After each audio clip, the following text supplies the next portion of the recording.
everybody, it's Mike again. I'm here to talk about another one of my favorite bands. This is video number 9, and the band I want to talk about today is called Lush, out of England. I've been a huge fan of this band ever since they came out back in, well, since their first release back in 1989. I remember I was in college and their first EP came out, and I was just instantly into them. The band consists of Mickey Berenier on vocals and guitar, Emma Anderson on vocals, well, backup vocals and guitar, mainly guitar.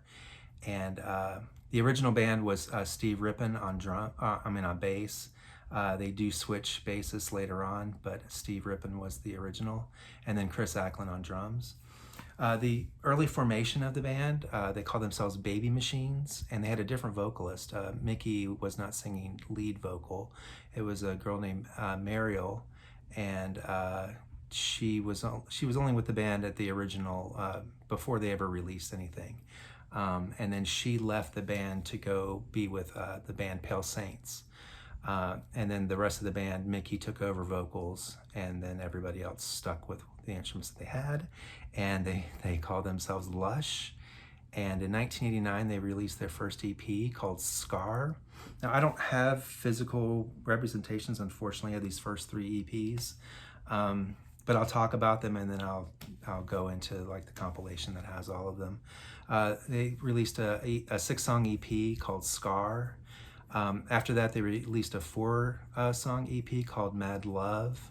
And then after that, Mad Love came out in 1990, and it was produced by Robin Guthrie of the Cocteau Twins, the guitarist for the Cocteau Twins.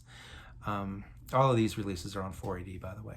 And then their 3rd EP that they released in 1990 was called Sweetness and Light. So it's a 3-song EP there. Fantastic songs. They decided to take those 3 EPs and make a compilation, and that compilation was called Gala. And this is the compilation. This is the cover for the original UK release. They did release it domestically here in the States, and it has a different cover. This is the CD of that cover. So a different design, but this is the front cover, and then the back cover here with all the songs. So this includes those first 3 EPs that I was talking about, plus they added a couple of extra songs, including a cover of ABBA's Hey Hey Helen. Great compilation, great group of songs. My favorites off of this, of course, Sweetness and Light. If you've heard Lush in the wild, it's probably been like a commercial. They use their songs in commercials. But this is like one of their most popular, well-known songs, Sweetness and Light. Deluxe is one of my favorite Lush songs, if not my favorite Lush song. But Leaves Me Cold, Downer, Thought Forms, Second Sight, Ethereal, such Scarlet. A lot of really fantastic songs on this original compilation from their first 3 EPs. Again, these are all on 4AD, so they've got the nice 4AD graphic design work, Vaughn Oliver, Chris Biggs, and the team combining to create these wonderful pieces of art. So again, this is Gala. The reason why I have the import versions of these vinyl releases is because they released it as a box set for Record Store Day back in 2016. So that's what I'm showing right now, as I'm showing them as separate pieces rather than as the box set. But here's the label for Gala there and there. And all of these records that were in the box set come in different colored vinyl. So this one's kind of a cloudy clear. So anyway, that's Gala 1990. The next one, let's see. So after the Gala compilation, 1992, they started putting out new singles. Actually, 91, they released an EP, the tail end of 91, and it was called Black Spring, and it's a 4-song EP. Excuse all the scratches. These have been through a lot of wear and tear over the decades. It's a 4-song EP. It's got Nothing Natural as the main single, and then it's got some other B-side stuff, including Falling in Love, which is a cover, and Monochrome and God's Gift. So Black Spring. Then they released their first full-length original studio album, and it's called Spooky. And that is here. The cover art that they released for this box set is the same as the cover art for the domestic, the USA version. I think it's on Reprise, I believe it was released. But there is a UK version of this cover that's kind of all silver. I don't have that. I've been trying to order it. It's like a double 10-inch EP or two. It's a double 10-inch, but it's an LP. But I haven't been able to find an affordable copy of that yet. This is Spooky, their first full-length album, 1992. My favorite Lush album. It's got songs Nothing Natural, Covert, Ocean. Ocean is one of my top songs, if not tied at first for the best songs they've ever done.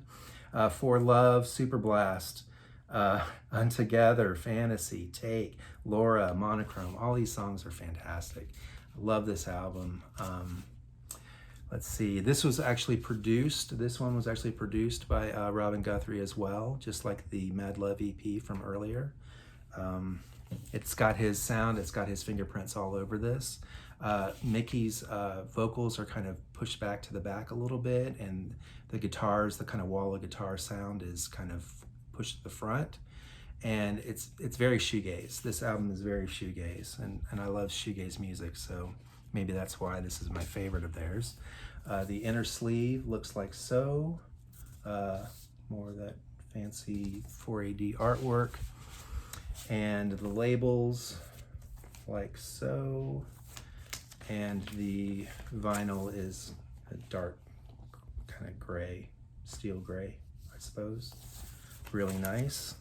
They also released another single off this album called For Love. This is not included in the box set. This is a 12-inch single that I've had since it came out back in '92, so I've had it for quite a while.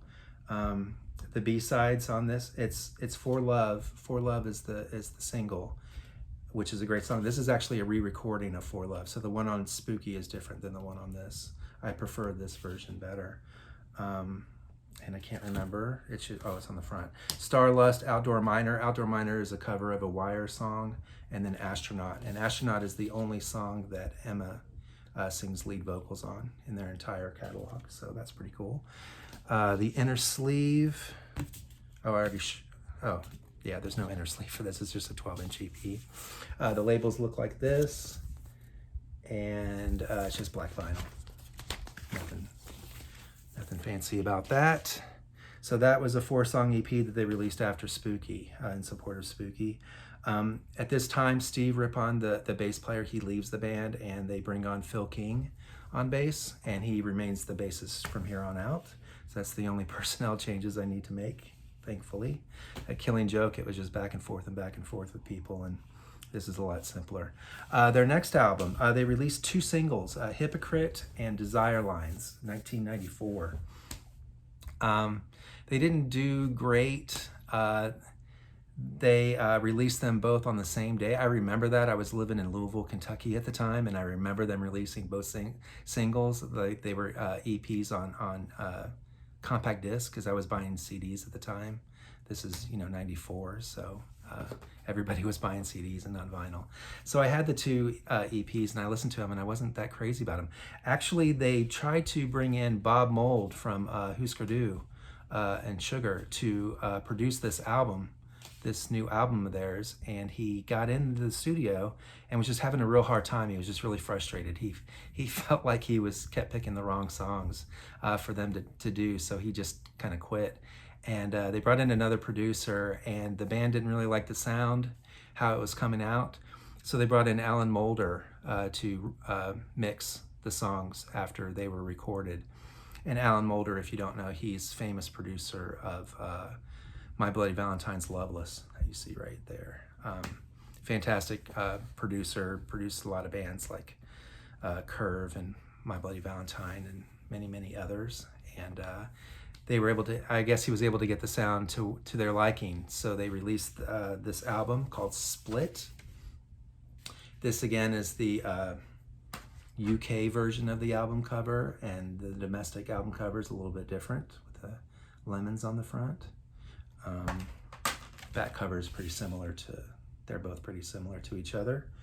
1994, those two singles I talked about that didn't really go over so well, Hypocrite and Desire Lines, they took the B-sides, because they were two 4-song EPs, they took the B-sides, so 3 songs from one, 3 songs from the other, and they created an EP called Cookie. And this is it. It's just all it contains are just the B-sides from those 2 singles. There's some really fantastic songs. They're not on any album. Whitewood, Cat's Chorus, what's the other one? Girls World, Love at First Sight. Really, really good B-sides. So if you can find that, pick that up. So that's that. Let's see. So I'll show for the Split album, the inner sleeve. Really nice. See there, you see the lemons from the domestic album cover release. And then the vinyl is red. These are the labels, like so. And the vinyl's nice, shiny red. This album, it's like the singles didn't really hit it off with me, and they kind of turned me off.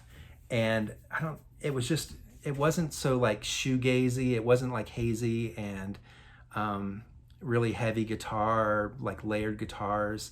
This album, Split, was a lot more straightforward. The vocals were brought out to the forefront and not so kind of dreamy la la la. It was more like in your face, and Mickey's like accent, British accent, really stood out. And for whatever reason, it just didn't like appeal to me. And so I didn't even buy this album when it came out. I just kind of went off and went on my own direction. I was listening to the Cocteau Twins and stuff at the time, and I was really into, And My Bloody Valentine and that kind of stuff. And this album just didn't, I don't know, it just didn't wow me. So I didn't buy it based on those first 2 singles. And I revisited it, I don't know, years later, and was like, holy crap, I can't believe I've been missing out on this album. This album is fantastic.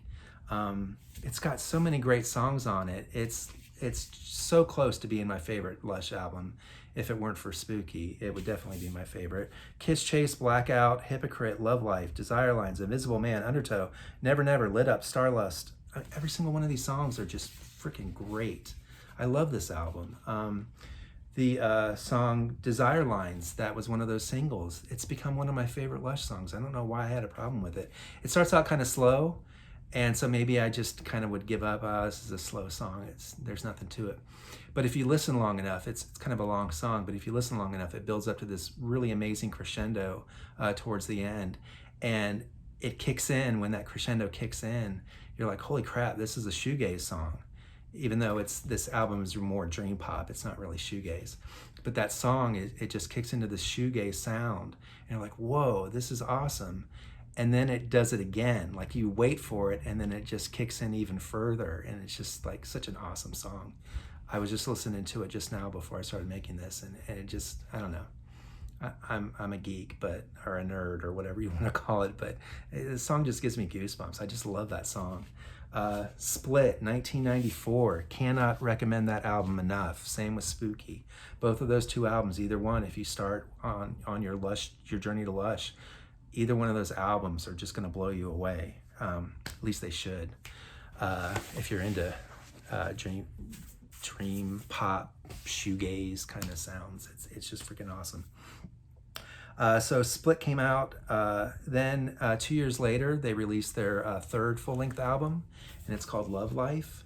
Again, this is the version that they released with the box set. The original album cover that I had looks like so it's just a little deviation on that. Backside with all the songs. This is actually a really good album. A lot of people don't like this album. They think it's kind of too Britpop, and so they sold out, and it's too radio friendly. I don't know. It's freaking Lush. It sounds great to me. The inner sleeve looks like so. All the Lush logos on the back.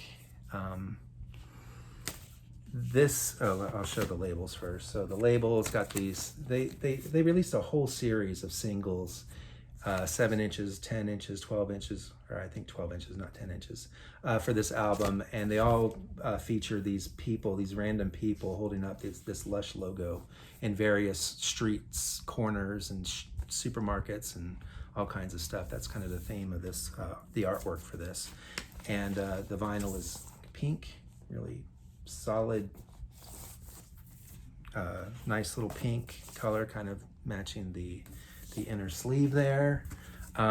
This album, again, a whole bunch of great songs. Lady Killers, Heavenly Nobodies, I've Been There Before, Single Girl, Ciao, which is a great song that she does a duet, Mickey does a duet with Jarvis Cocker from Pulp.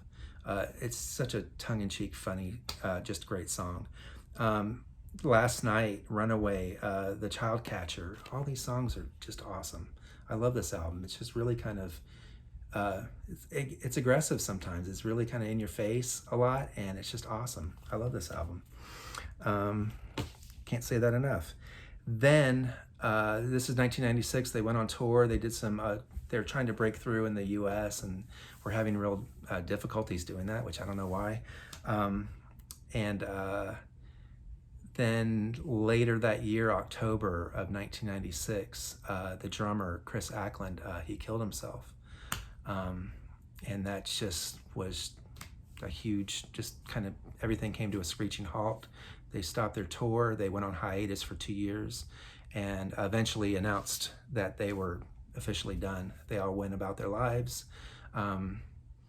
And that was it. That's the last that we thought. I was actually set to go see them in concert on that tour, on that Love Life tour, and just never got a chance to because they canceled it.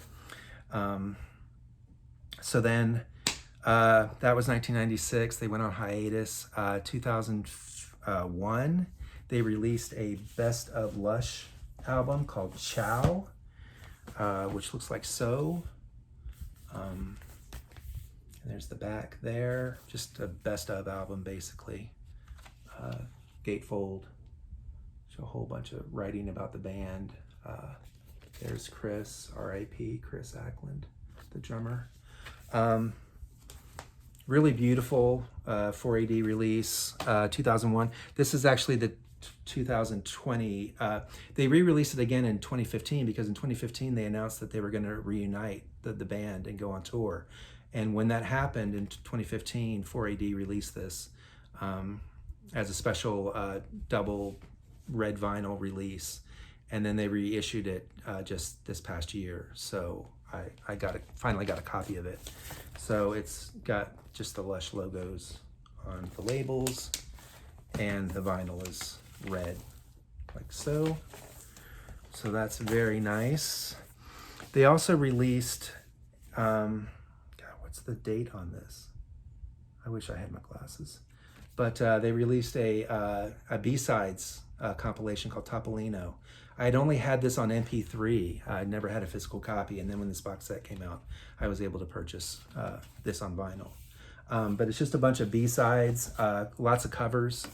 And I'm not smart enough or savvy enough to know who the bands are that they're covering in all of these. I guess I could have done all the research and looked it up, but quite frankly, I'm not really that crazy about their cover songs. I much prefer their original work. But anyway, Topolino, nice little compilation for those that like their covers.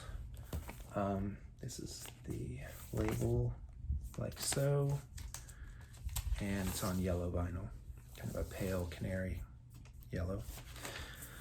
Alrighty, and then when they announced that they were going to reunite, they released that double vinyl Ciao on red vinyl. They also did a little CD package. This is, again, what is this? 2015. This is a kind of a book box set of all their music, B-sides, rarities. It's a nice little book, printouts of what the album covers look like. So there's the original Gala album cover, and there you see the Sweetness and Light album cover. And then they go through, spooky artwork. There's the spooky album, and so on and so forth. All the albums are here on CD. They're split. Going through the artwork again, and they get over to, there's one of the covers for the singles. I think that's either the single for Hypocrite or Desire Lines. And then they have Love Life in here and Topolino as well. So it's this nice little fancy, it's got this silver foil, which is really cool. Nice little CD box set book kind of deal that came out. This is called Chorus. Yeah, so that's that. Lots of demos and rare stuff in there. So all of these other songs that I've been talking about, you can find them on there, definitely, if you can't find the singles. All the B-sides, like stuff that I showed for like Black Spring and all that. It was then, after that, in 2016, that they released the box set Origami of the vinyl. So this is where I got all these records from. I wasn't even buying vinyl at the time. This is 2016. I didn't start buying vinyl really until like the past, I don't know, just the past year. I started collecting vinyl again. But I saw this available. This is a Record Store Day release. And I saw this. I didn't even know what Record Store Day was at the time in 2016. I had been just so out of the vinyl scene. I just, MP3s and CDs is all I had, or all I was buying. And saw this release, and I'm like, I have to get this. That's such a beautiful box, and I had already had the CD set, so I'm like, I really should get the vinyl, even though at the time I didn't even have a working record player or anything like that. But I'm like, what the heck? I'll splurge and get it. So I'm really glad I grabbed it when I did. The back side looks like so, and it goes through the listing of all the records that are inside. She's featured on the Mad Love cover from the Mad Love EP. So there's that. Also, what else? 2015, 2016, they released, and also in honor of them reuniting, they got back into the studio and they recorded 4 new songs. And this is the Blind Spot EP on 4AD. It looks like 4AD, of course. Great songs, really nice. I wouldn't say it's their best work, but it's really nice. It just has a plain yellow inner sleeve, and then the labels look like so. So really nice, beautiful packaging, nice little 4-song EP. They played. I went and saw them on their reunion tour. They played 2 songs at the Fonda Theater in Los Angeles, and I'm here in Phoenix. So I bought a ticket for the second night at the Fonda Theater, and drove out there, got there a day early, and got checked into the hotel, walked over to the Fonda Theater, and people were already lining up for that show. This is on the night of the first show, and I didn't have a ticket. And there were scalpers right out front. I'm like, what the hell? I'm not doing anything tonight but just waiting around for the next night's show. So I might as well, what the heck? So I bought a ticket and went to the first night. And then the next day I went to the second night. It was awesome. It was so great seeing them. I saw them originally back on the Spooky Tour, and that was awesome. But, it's such a distant memory, and you didn't have cameras or any, phone video stuff going on back in 1992. So, it's just based on what's in my brain. And at this age, I don't really remember much about. I remember that the Flaming Lips opened up for Lush back then on the Spooky Tour, but that's about, and, it was, I know it was great seeing them, and I'm glad I saw them, but I don't remember much of it specifically. There's some YouTube videos, but they're really grainy and really kind of messy. Of that tour, not of that specific concert. But I was really happy to see them on their reunion, and they just sounded awesome. Phil King was back on bass, and they got the drummer from Elastica to fill in place of Chris Ackland. And so I got to see them twice, and then they played a bunch more shows, and eventually announced that they were done. Phil King left the band the night before the final concert, and then they got some other bassists to play, but then they're like, screw it, we're done. So they didn't make any more music. I was hoping they'd come out with a new album. That didn't happen.